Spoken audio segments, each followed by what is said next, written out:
tirei o membro, que era uma mão na direção e a outra no carinho. Quem não ouviu falar nesse caso, né? Como é que tá hoje o mendigo e o casal que se envolveu em toda essa trama, que foi o personal, e a sua esposa que teria se envolvido amorosamente com o mendigo? Vamos dar uma olhada nesse conteúdo que tá muito interessante.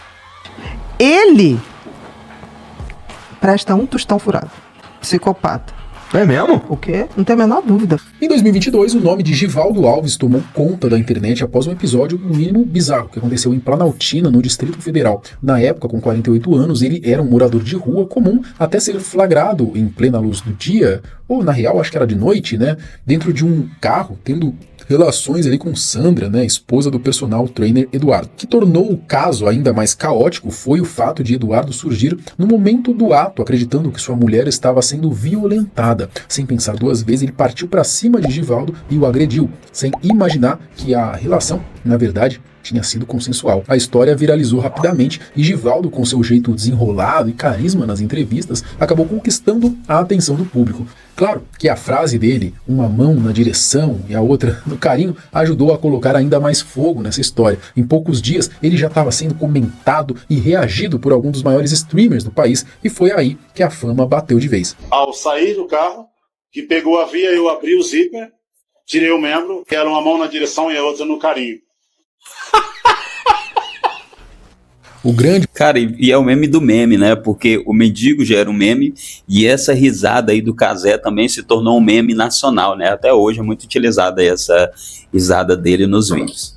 É que, na verdade, a mulher estava em um surto psicológico, sem contar que, antes de tudo, ela entregou uma Bíblia para ele, disse ter visto Deus em sua figura e outras coisas do tipo. Bom, aqui no canal... Eu vou trazer aqui, inclusive, um vídeo da doutora Ana Beatriz que fala sobre isso, que isso realmente, o que aconteceu com ela foi um surto psicótico, que ela teria sido uma vítima. Ela foi uma vítima, ela estaria passando por problemas mesmo, emocionais e tal, ela foi uma vítima, e que, ao contrário disso, ele, o mendigo, seria um psicopata. Foi isso que a doutora Ana Beatriz fala aqui. Eu vou trazer esse corte aqui rapidinho já. Mas e agora? Passados 3 anos do caso, por onde andam os envolvidos dessa história? Sandra Mara. Depois de toda a confusão, ficou comprovado que a relação com o mendigo não se tratava de uma agressão, e sim de um ato consentido. Foi então revelado que Sandra sofria de um distúrbio psicológico. Infelizmente, eu não vou mostrar aqui o rosto dela, tudo certinho, por quê? Ela tinha entrado com uma ação judicial para que o vídeo em que ela aparecesse fosse bloqueado em território nacional, e tinha conseguido. Ela vai ser conhecida ainda durante muito tempo. Esse caso é um caso que não vai morrer, é um caso assim emblemático, assim como o caso daquele Lázaro lá, sabe, aquele cara que foi perseguido durante semanas, e tantos outros casos que aconteceram no Brasil. Esse caso é um caso que fica para a história, e como ainda é muito recente, não tem como as pessoas esquecerem tão rápido, mas pelo menos alivia um pouco, né? Tirando a imagem das redes sociais, alivia muito. É tanto que ela hoje não usa redes sociais nenhuma, as informações que se tem.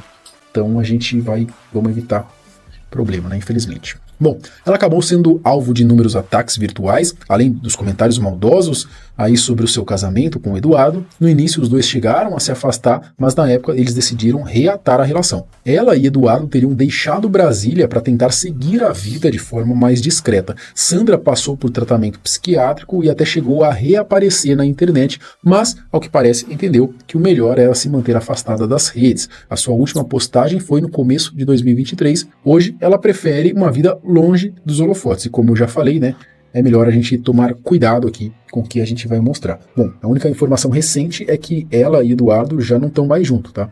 Mas a gente torce para que Sandra esteja bem, né, em paz, onde quer que ela esteja, e melhor também, né, desse distúrbio aí. De todas as informações que eu busquei, tudo o que é falado é a mesma coisa, que ela não estaria mais com ele, inclusive que ele já teria se envolvido com outra pessoa, está namorando com outra pessoa, e a vida dele andou. Naquele primeiro momento ele acolheu, né, ele sustentou, segurou, inclusive eu acho que ele foi muito importante naquele momento ali, por ele ter se mantido. Poucas pessoas entenderiam isso, né, mas hoje ele seguiu a vida por outros caminhos. Eduardo Alves. O Eduardo também foi alvo de muitos comentários maldosos nas redes sociais, né? Mas ao que tudo indica, isso não abalou muito o seu psicológico. Ele chegou a aparecer em vídeo ao lado de Sandra, agindo como se nada tivesse acontecido, mesmo depois de toda a repercussão do caso. Por mais que parecesse que o amor entre eles fosse forte o bastante para superar tudo o que rolou, no fim das contas não foi bem assim, né? Pesquisando aqui um pouquinho mais a fundo, descobri que o Eduardo e Sandra já não estão mais juntos. Eles ainda permaneceram por um bom tempo ali após o ocorrido, mas acabaram se separando. E o motivo, isso já não ficou claro. O que eu sei é que nos stories do Instagram de Eduardo, ele tem aparecido com outra mulher. Embora não dê pra cravar que ele está junto, oficialmente, com outra mulher, mas fica um pouco nítido que não tá mais com a ação. Hoje em dia, Eduardo segue uma vida de digital influencer fitness, olha só, né, que bacana. Com mais de 150 mil seguidores nas redes, como é personal trainer, né, vive postando sobre sua rotina no mundo maromba, enquanto a Sandra, ela optou pelo anonimato, ele acabou usando essa visibilidade do caso para poder alavancar a sua carreira, né, mesmo ainda recebendo, vez ou outra, comentários maldosos nas publicações. Mas parece que ele lida numa boa, né, já que, querendo ou não, esse tipo de comentário sempre acaba aparecendo ali no seu perfil. Numa boa, eu acho que nem tanto, né? Numa boa não tem como. Você aprende a viver com isso, mas não é o melhor cenário, né? E a questão dele ter ganhou alguns seguidores durante esse processo, eu tenho certeza que ele não queria ganhar seguidores dessa forma. É a pior forma de se ganhar seguidores, porque não é uma fama boa, é uma fama muito ruim, essa fama dele. Talvez o mendigo tenha ganhado uma melhor fama do que o próprio marido. Você sabe como é que é? Porque o mendigo foi tirado, no final das contas da história ali toda, como um herói. E o marido foi tirado como um idiota, um otário. Quando, na verdade, ele foi o cara que demonstrou mais princípios quando ele defendeu a sua esposa. Tá aí, Eduardo, você assistir esse vídeo aí, quiser entrar em contato comigo e estiver disposto a conversar sobre isso, eu acho que seria um vídeo bacana, né? Quem apoia, comenta aqui. Bom, vamos pro Givaldo, então? Jamais, eu espero que ele não seja louco para fazer isso de novo, né? Já pensou trazer tudo à tona de novo? Ele via um podcast famoso aí, falar, já era. Givaldo Alves. O mais polêmico de toda essa história, né? O famoso mendigo do amor. Ele viveu o seu auge em 2022, mas a fama durou tão pouco quanto o encontro que ele teve com a mulher ali no carro. Mesmo virando meme, participando de podcasts, entrevistas e até fechando contratos publicitários, ele acabou sendo visto novamente em situação de rua. Você viu ali o nome do remédio ali que ele estava divulgando? O produto ali encapsulado aparentemente. PAU de mendigo. PAU de mendigo. Cara, a galera se aproveitou. Com certeza, muitos empresários aí aproveitaram para fazer merchandising em cima do cara, né? Enricaram em cima dele, muita gente ganhou dinheiro dele, em cima dele, e ele depois acabou voltando para a vida que tinha antes, né? Ainda no início de toda essa história aí, quem mais recebeu críticas foram Eduardo e Sandra, mas logo o foco mudou, né? E foi o Givaldo quem passou a ser alvo dos julgamentos, até porque muita gente não via sentido em dar palco ou ter pena dele pela situação que aconteceu. Bom, além disso, como já comentei, né, o modo exagerado com que ele expunha tudo o que rolou também acabou pegando muito mal. Mas o tempo passou e, surpreendentemente, Givaldo parece ter dado uma transformada, né? Aconteceu uma reviravolta aí na vida dele. Hoje, aos 51 anos, ele ressurgiu de forma bem inesperada como cristão nas redes sociais, principalmente no Facebook. Ele compartilha ali alguns conteúdos ligados à comunidade terapêutica Vim de Vida e que parece ser um projeto social voltado para ajudar pessoas em situação de rua. Ele também compartilha mensagens de um pastor que tem ligação com essa comunidade terapêutica, além de postar vídeos motivacionais de vez em quando. Parece estar tentando seguir um novo rumo, né, longe da polêmica que o deixou famoso. E olhando ali as fotos de como ele está hoje, tá bem diferente, né? Mesmo depois que ele ficou famoso, ele não tinha dado um trato ali na cabeleira, na barba, né? Ainda era comprida, o cabelo era grande. Agora tá com o cabelo ali mais arrumado, a barba tá mais feita, né? Quem diria, não? Tá diferente. O semblante mudou, né? Então, vale lembrar... Olha a diferença, o semblante que ele tinha antes para a forma como ele está agora, né? O semblante mudou, aquele rosto inchado, e não era só por causa das pancadas que ele levou, não. Mesmo bem depois das pancadas, ele continuava com o rosto bem estranho, bem inchado. E hoje já parece uma pessoa mais saudável, né? Que cerca de um mês após tudo que aconteceu, né, o Givaldo chegou a dizer que se arrependeu do episódio, mesmo tendo ganhado fama e visibilidade por conta de toda a situação. Pelo que tudo indica, ele tá realmente num processo de mudança de vida, né? Será que agora vai? Bom, a gente torce para que sim, né? Mas olha só aqui o que a doutora Ana Beatriz fala sobre o mendigo. Ela diz ter estudado o caso e diz que o caso dele era mais sério do que o que a gente imagina, assim como também o caso da moça, né? Não foi uma coisa simples, não. Tá, teve aí recentemente, tem uns meses, aquele caso muito famoso lá do mendigo. Sim! Que saiu Sim. Que na verdade parece que a moça o encontrou e queria muito transar com ele e tal. Tu chegou a estudar esse caso? Sim. O que você tem sobre esse caso aí? Vamos lá. A moça que chega e olha pra ele, você é Jesus, Jesus pediu pra eu dar. O que eu falei sobre a bipolaridade e euforia? Hipersexualidade, grandeza. Imagina, ela vai dar pra Jesus. Né? Aquela mulher nitidamente estava fora. Em euforia. Delirante. Então você vê que ela tinha um delírio, e o delírio do eufórico é um delírio de grandeza. Jesus é uma grandeza, gente. Com certeza. Então, assim, ela estava doente. Ele presta um tostão furado. Psicopata. É mesmo? O quê? Não tenho a menor dúvida. Falei isso pra todo mundo. Eu falei, gente, esse cara, vamos ver HPP, história patológica pregressa. O que acharam? O que acharam? Que ele já tinha sequestrado, participado de roubo, essas coisas.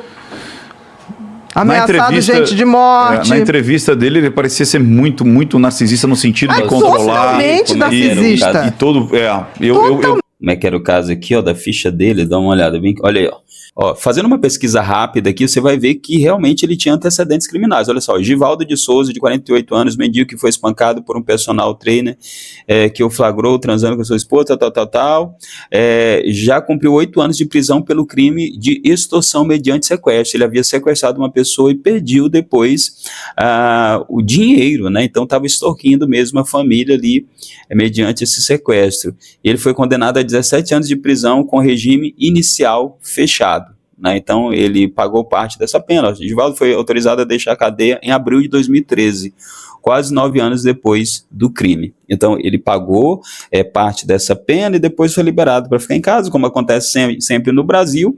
E aí cerca de 9 anos depois, aí acontece esse caso dele com a mulher do personal, né? Em vídeo divulgado em suas redes sociais, na última sexta-feira, Givaldo comenta sobre a prisão e afirma que não voltou a se envolver com coisas. Então ele disse que depois daquele período que ele foi preso, ele não voltou a se envolver com coisas erradas. Mas tem outras denúncias contra ele. Fora isso aqui, tem outras denúncias contra ele de casos de crimes graves que ele havia cometido aí no passado. Então isso aqui que a doutora está falando é verdade. O passado dele não era um passadozinho simples, uma coisa assim de uma pessoa de situação de rua qualquer, não, tinha muita coisa séria aí envolvendo esse cara. Vamos ouvir mais o que ela fala aqui, que tudo que ela fala aqui é muito interessante, muita coisa que naquele período não foi comentado, mas que foi estudado por especialistas aí, e aí hoje a gente consegue contemplar melhor esse caso. Manipulador, eu vi isso. Ali só tinha uma coisa. Eu acho que ele era psicopata. Não do tipo que mata, mas faz tudo para se aproveitar. E ele tinha uma coisa, é óbvio que ele tem ali um alcoolismo crônico, você vê pela face. Ele tem uma face de alcoolismo. Tá curtido já, né? Tá curtido. Aquilo ali tá curtido. Já tem cirrose, tem algum nível de cirrose pelo tipo de inchaço que ele tem. Um cara totalmente descontrolado, aquele cara tava na Sapucaí esse ano. Abraçando todo mundo, falando com todo mundo, beijando todo mundo, uma coisa absurda. Bia, assim, longe de mim defender qualquer um. Não, é pior do que isso. Tá na Sapucaí é um absurdo, porque o cara estava lá, mas ele estava sendo aplaudido, ele estava lá como uma celebridade, mas esse cara foi convidado para programas, no Flow mesmo, podcast, ele esteve em diversos programas, ele esteve entregando entrevista, o cara virou um popstar, sabe? E aí ele participou de comerciais, enfim, ele esteve com alguns youtubers, chamado para festinhas, para casas de festinhas e tal. Por lá ele já teve casos, por exemplo, de ele assediar pessoas e depois aparecer reclamação. Já pensou, você leva um cara com um histórico desse para sua casa, ele te assedia, você depois ainda vem reclamar, você não imaginou que ia acontecer? Claro que sim.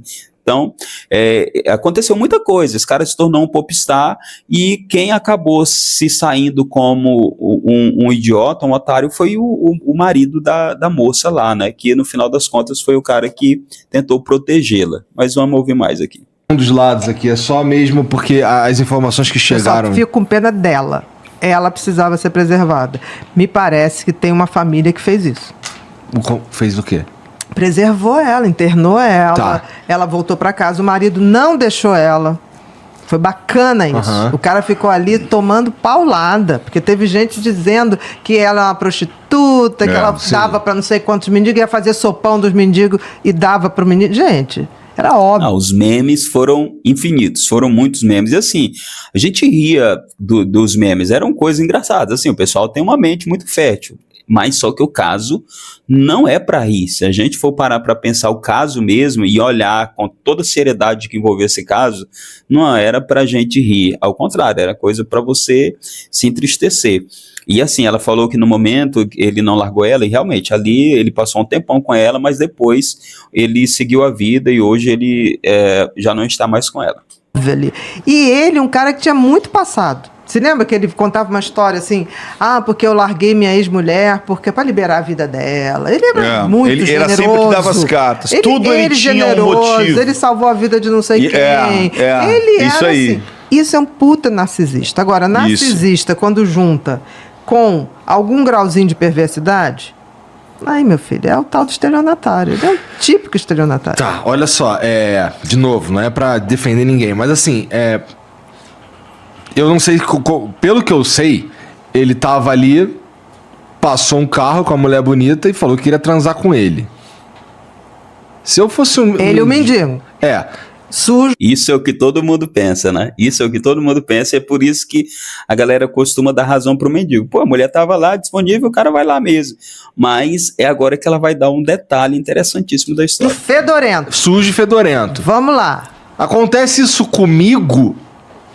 Sabe o que você ia fazer? Porra, Você tá sozinha? Aí ia ver que a sogra tava lá. Olha só. A sogra tava lá? Tava. No primeiro contato teve. Indo atrás dela, porque o filho sabia que ela não estava bem. E outra, ele foi fazendo, pra mim, ele foi fazendo testes de sensibilidade, ele foi escalando, e essa parte ele não quis contar. Exatamente. Como assim? Por exemplo, quando ela foi pregar, que ela já estava em euforia, ela achando que ia converter todo mundo, ele faz o seguinte, ele fala assim... me dá a Bíblia. Isso antes de tudo no isso. No mesmo dia, só que entre 10 e 11 da manhã. Tá. Tipo assim. E aí ela vai pra casa, a sogra tenta prender ela escapa e vai buscar ele. Mas ali, quando tava ainda de dia, ela encontra ele no centro da cidade. E aí, a percepção, inteligência emocional desses caras, né, a presa, ele falou assim, me dá a Bíblia. Ela dá a Bíblia. Você entendeu que ele já se bota ali para ser convertido diante dela? Aí depois ele fala, me dá um abraço. Ela dá um abraço. Aí ele fala, me dá um beijo. Ela dá um beijo. E aí que eles combinam de se encontrar mais tarde para transar. Ele foi testando. Sacou? Ele foi testando e vendo onde que ele podia. Ele não é bobinho. Cara, esse cara realmente é mais sagaz do que o que a gente imaginava. Mas se ele fez isso tudo mesmo, esse cara não tinha nada de bobo, né? Tanto que você vê que na conversa dele era uma conversa inteligente, assim, para um mendigo, para um cara que vivia na situação que ele vivia. A conversa dele era uma conversa inteligente, tinha uma direção, né? O cara não era um ator. Assim, parecia que ele dava uns voos de vez em quando que você percebia um pouco, pô, esse cara não é muito normal não, né? Assim, o olhar, né, e tal. Você percebia que ele não era muito normal. Mas para ser tão sagaz desse jeito, né, o cara é perspicaz, né? Não é bobinho. De bobo não tem nada. Aí ele já estava sendo convidado para 3 partidos políticos para ser deputado, né? Interessante. E aí foram ver a ficha, não dava para inscrever o cara. E o cara era foragido, já tinha prisão decretada. Aí o que acontecia? Ele tinha 3 identidades, meu amor. Cara, pra você ver como a política é outra coisa suja, né? Os partidos procurarem o cara, e procuraram mesmo na Bahia para ele ser candidato, né? E aí ele ia, né? E aí teve todo um burburinho na época, mendigo tal, vai ser candidato, a vereador. Mas aí acabou não dando certo por conta da ficha do cara. Senão, é muito provável, inclusive, que ele tivesse sido eleito, né? No Brasil a gente não estranha nada disso. me disse isso, isso não é nada, isso não é algo primeiro de momento, cara de bem, né? No primeiro momento, o cara tem 3 identidades, meu filho. Já começa aí, tem alguma coisa errada. E ele cometia os crimes num lugar e ia para outro. Passava e ia começar em outro lugar. Num primeiro momento eu ainda falei, será que ele não tem sífilis terciária? Que a sífilis terciária dá essa coisa de grandeza. Como é que é o nome? Sífilis terciária, que é uma doença sexualmente transmitida, que muitos desses moradores de rua têm, né? Eu falei, olha, se ele tem alguma coisa... Caramba, isso mexe com a mente. Mexe. A sífilis, ela tem a primária, que dá aquela lesãozinha. No homem dá um cancrozinho no pênis. Na mulher dá uma corrimento? Uma espécie... Não, corrimento nenhum. Dá uma espécie de... Empola a pele no toda. Corpo. No corpo. Tá. Depois some. Aí depois tem a secundária, que não dá nada. Depois de uma semana, o cancro some, essa coisa empolada some. E aí você passa ali 10 anos. Quando vai para a terciária, é quando já atinge o cérebro. Então é muito comum a sífilis terciária você ter essa coisa grandiosa.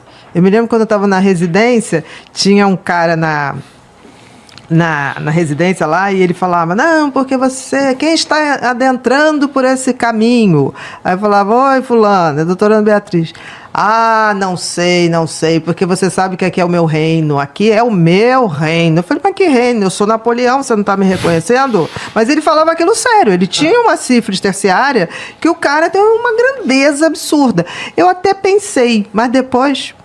Quando ele foi indo para as festinhas, para os camarotes, ele pegava as meninas à força para beijar. Aí foi muito engraçado, me desculpa, assim, mas tiveram blogueiras que deram festa, chamaram o cara, e depois ficaram. Ah, ele tá me agarrando, ele tá não sei o que. Esperava-se o quê? De um cara que não respeitou uma mulher doente. Fez o teste, né? Ele foi testando a sensibilidade. Você tá dizendo, então, que ele conseguiu identificar que ela era uma pessoa doente. Mas é óbvio. Porra, ele vive na rua, meu amor. Porque assim, na rua se sabe tudo. Não sabia que ele tinha essa habilidade, de certa forma. Toda pessoa... Porque, assim, olha, eu não consigo identificar se alguém razão, é doente.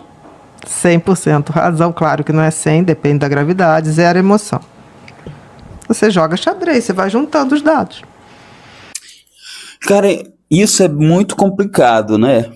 Porque, sei lá, vai que você encontrasse uma pessoa que essa pessoa simplesmente estava a fim de, sei lá, realizar um desejo erótico, alguma coisa do tipo. Tem desejo erótico de tudo quanto é jeito. Será que não teria passado na cabeça dele que seria esse o caso? Não sei também se ele seria tão inteligente, se ele teria toda essa habilidade para chegar a esse ponto, sabe?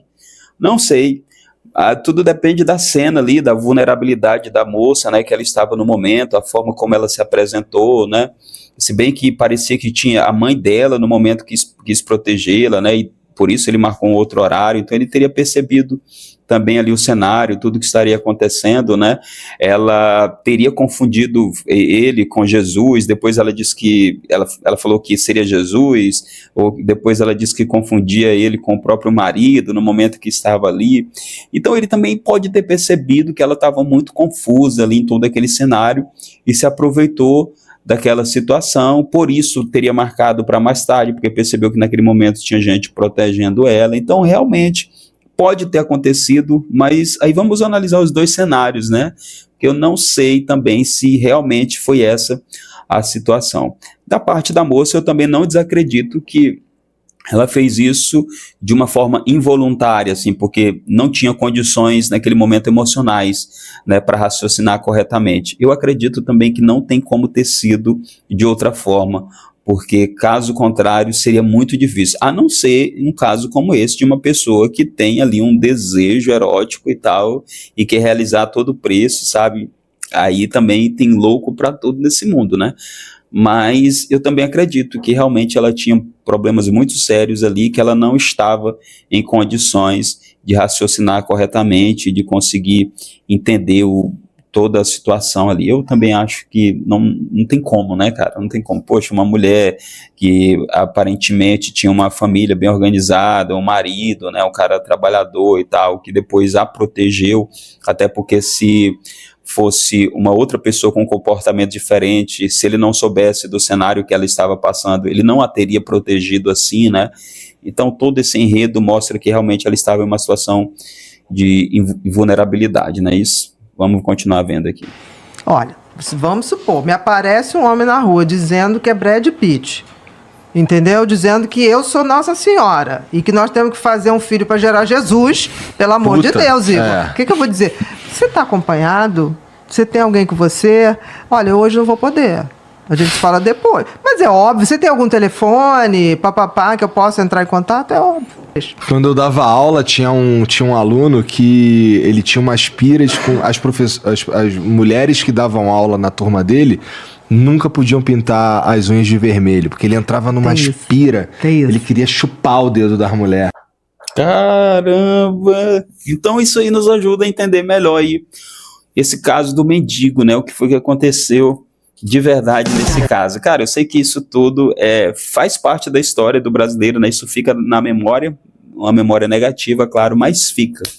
E é isso, essas são as informações que nós temos sobre o caso aí do Mendilove, o mendigo que acabou se tornando conhecido em todo o Brasil e virou uma celebridade. Olha só como é que é a nossa situação aqui no Brasil. Se inscreve no canal, deixe seu comentário, seu like, até o nosso próximo encontro. Obrigado por ter me acompanhado até aqui. Tchau, até mais.